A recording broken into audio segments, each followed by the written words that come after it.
नमस्कार दोस्तों।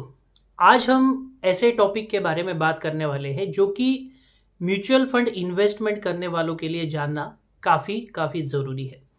देखिए, जो पैसा आप म्यूचुअल फंड में लगाते हो, वहाँ का जो फंड मैनेजर होता है, ये उसकी स्किल्स होती है कि वो उस पैसों का मैनेजमेंट किस तरीके से करता है।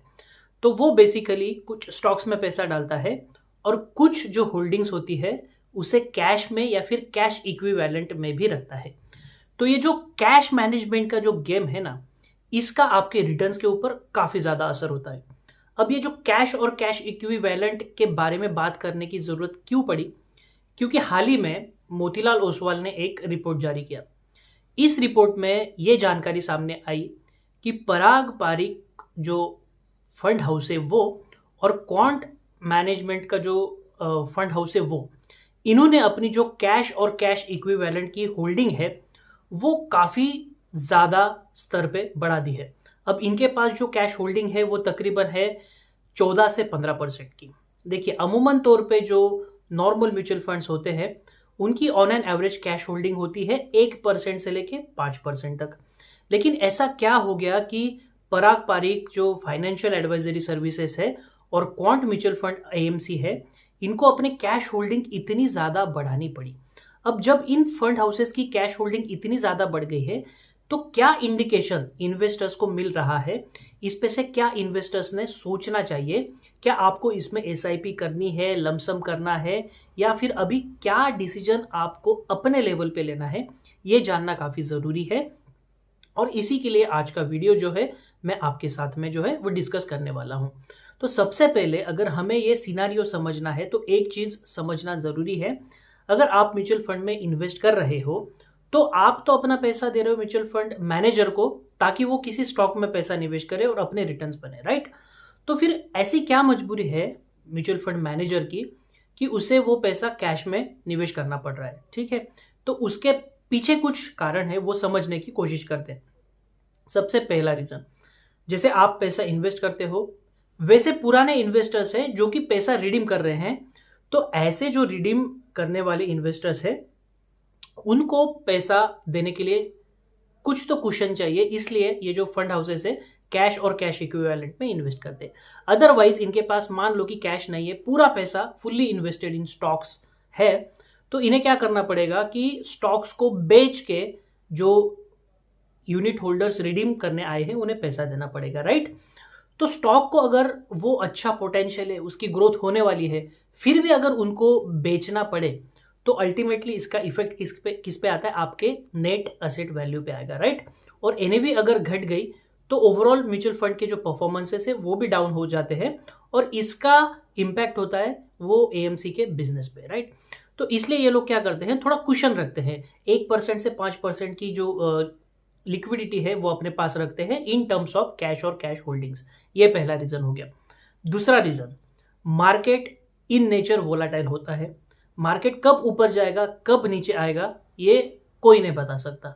एक वक्त आप बता पाओगे कि बुमराह विकेट ले लेगा, लेकिन मार्केट ऊपर जाएगा नीचे जाएगा ये भगवान भी नहीं बता सकता, ठीक है? तो कई बार ऐसे इंस्टेंसेस होते हैं कि एक हफ्ते में, एक महीने में मार्केट 3-4% भी करेक्ट हो जाता है।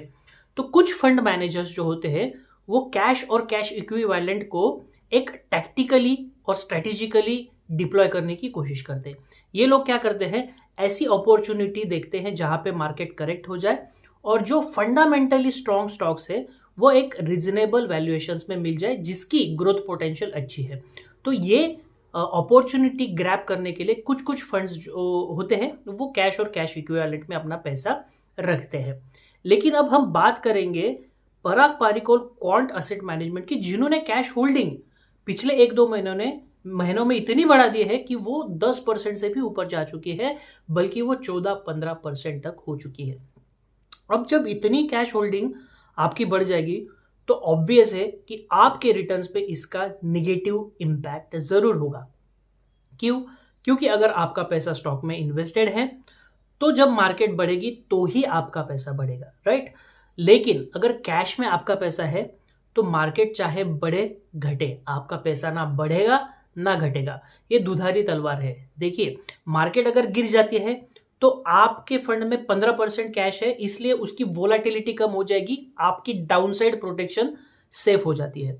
लेकिन अगर मार्केट ऊपर जाती है तो फिर आपका 15% जो पोर्शन है वो तो आपको कोई रिटर्न देने ही नहीं वाला, तो आपके रिटर्न्स इंपैक्ट हो सकते हैं।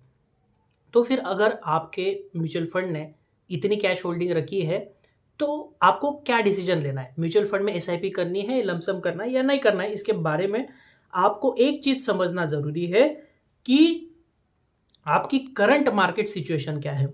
अभी फिलहाल ये नजर आ रहा है कि करंट मार्केट ये ओवर वैल्यूड है। पराग पारिक फाइनेंशियल सर्विसेज के अगर आप सीआईओ को जानते होगे, उनकी हिस्ट्री अगर आप चेक करोगे, जिनका नाम राजीव ठक्कर है, वो इंडिया के one of the best value investors में से एक है। अगर उन्हें लग रहा है कि इस वक्त कैश होल्ड करनी चाहिए तो मार्केट वैल्यूएशंस में काफी महंगे हैं, ये समझना आपको काफी जरूरी है। On the other side quant mutual fund जो है वो वीएलआरटी फ्रेमवर्क का इस्तेमाल करके इन्वेस्टमेंट करता है। इसका मतलब क्या कि उनकी पूरी सिस्टम है जहां पे वो वैल्यूएशंस, लिक्विडिटी, रिस्क, इन सारी चीजों का स्टडी करके डिसीजन लेते हैं कि हमें स्टॉक में पैसा डालना है या फिर नहीं डालना है। ठीक है, तो यहाँ पे ह्यूमन बायसेस कम है, काफी ऑटोमेटेड सिस्टम है क्वांट म्यूचुअल फंड की। क्वांट म्यूचुअल फंड को भी ये लग रहा है कि फिलहाल हमें कैश में ज्यादा होल्ड करना जरूरी है। क्यों? क्योंकि मार्केट ओवर वैल्यूड है, मार्केट पे कोई मोमेंटम नहीं नजर आ रहा, मार्केट साइडवाइज है। तो ये जो फंड मैनेजर्स है, इन्हें फिलहाल वैल्यूएशंस सस्ते नहीं मिल रहे, इसलिए इन्हें कोई अपॉर्चुनिटी नहीं मिल रही है स्टॉक में पैसे डालने की। इसके कारण इन्होंने जो है वो कैश होल्डिंग बढ़ा दी है। ये सबसे पहली बात आपको समझना जरूरी है। दूसरी बात, कभी भी कैश होल्डिंग देख के आपको अपने डिसीजंस में चेंजेस नहीं करने हैं। आपकी जो एसआईपी है उसे कंटिन्यू रखिए, लेकिन फिलहाल इस वक्त पराग पारिक और क्वांट म्यूचुअल फंड का डिसीजन जो है वहां से तो हमको एक अंदाजा आता है कि ये वक्त सही नहीं है लमसम इन्वेस्टमेंट के लिए। ठीक है, हमें कुछ देर और राह देखने की जरूरत है, और कैश होल्डिंग से तो आपको बिल्कुल भी डिसीजन नहीं लेना। लेकिन दूसरी चीज ऐसी है कि अगर आपका म्यूचुअल फंड जो है वो over the long period of time, 1 साल हो गया, 1.5 साल हो गया, कंटिन्यूस बेसिस पे अगर कैश होल्डिंग 15-20%, 10% रख रहा है, तो आपको उसी कैटेगरी के जो पीयर म्यूचुअल फंड्स है उनका थोड़ा स्टडी करना पड़ेगा। उनकी कैश होल्डिंग कितनी है, उनकी रिस्क कितनी है, आपके फंड की रिस्क कितनी है, आपके फंड ने कितने रिटर्न्स दिए, पीयर फंड ने कितने रिटर्न्स दिए। अगर पीयर फंड कम कैश होल्डिंग रख के भी अच्छे रिटर्न्स दे रहा है, अच्छी रिस्क मैनेजमेंट कर रहा है, तो जरूर आपको सोचना पड़ेगा आपका एग्जिस्टिंग फंड को छोड़ के दूसरे फंड में निवेश करने के वक्त। ठीक है, तो ये सारी चीजें जो होती है वो आपको स्टडी करनी है खुद से। देखिए, कोई आके आपको नहीं बताएगा कि भाई इसमें निवेश करो, इसमें निवेश करो, नहीं।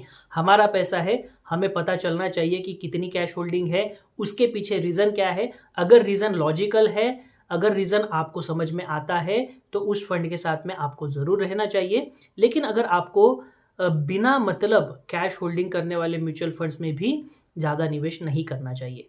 तो आई होप आपको ये जो वीडियो है काफ़ी इंफॉर्मेटिव लगा होगा। पसंद आया तो लाइक कीजिए, सब्सक्राइब कीजिए, अपने दोस्तों के साथ ज़रूर शेयर कीजिए। हम ऐसे ही इंफॉर्मेटिव वीडियोस के साथ मिलेंगे, तब तक के लिए bye bye, have a nice day.